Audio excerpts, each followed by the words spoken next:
Hello friends, welcome to this video. In this video, we are going to solve a simple problem of engineering mechanics of finding a resultant of a concurrent forces. So let us start this problem.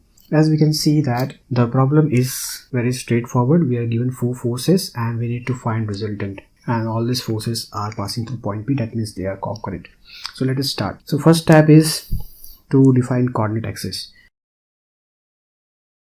The problem of defining coordinate axis is very straightforward. You can define any way, but in this case I am taking x-axis as horizontal and y-axis is vertical, which is a normal coordinate axis. Right now, second step is to resolve forces along coordinate axis. So let us resolve each and every forces along coordinate axis. You can just simply say that, let us say this is my force F, right, and this is my angle theta. The force along x-axis, this force is Fx and that is equal to F cos theta, and the force along y direction Fy is equal to F sin theta, right? So adjacent force is cos and opposite force, the thing which is opposite, this is opposite, so opposite side is sine. So let us simply resolve this force.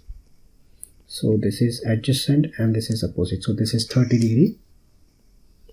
So this is 250 cos 30 and this one is opposite, so this will be sin theta, so 250 sin 30. Similarly, this force I am going to resolve like this, and this is 45, this means this is 45, so this become 400 and this is adjacent, so cos 45 and this become 400 sin 45. This was the second step. Third step is finding summation of f of x and summation of f of y. So I'll just make it shorter, right?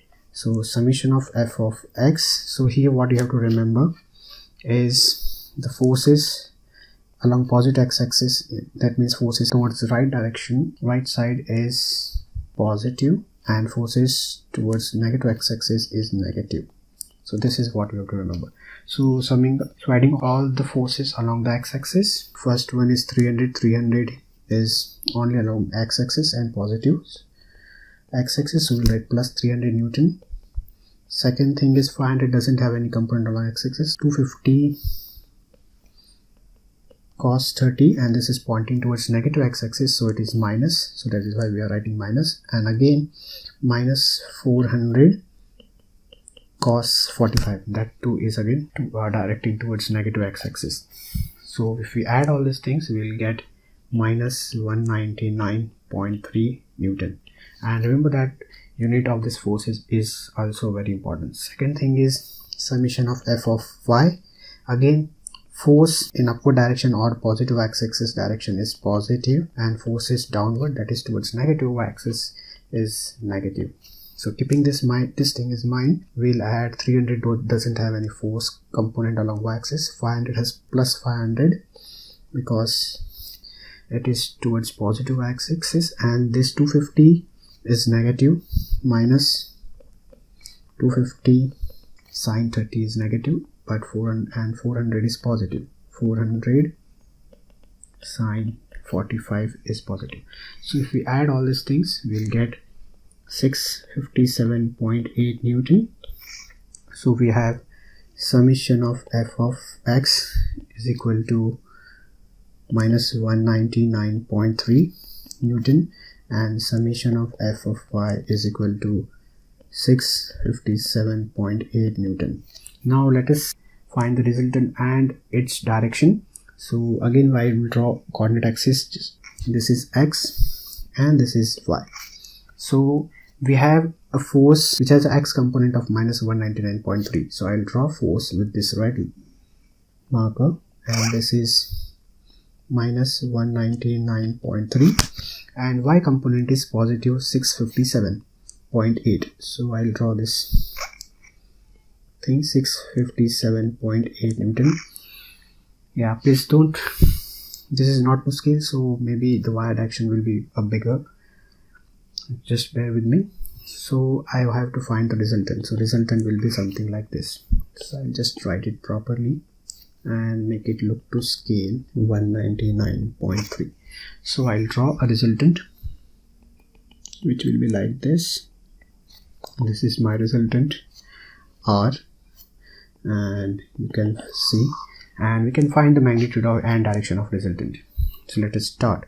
So resultant, you can see that this thing and this thing is same, and this thing and this thing is same.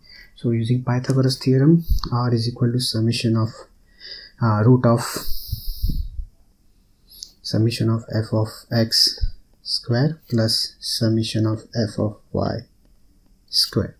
So putting all these values here, and we get R as 687.4 Newton. So this is a magnitude, but force being a vector quantity, it has a direction, so we need to find direction, that is theta.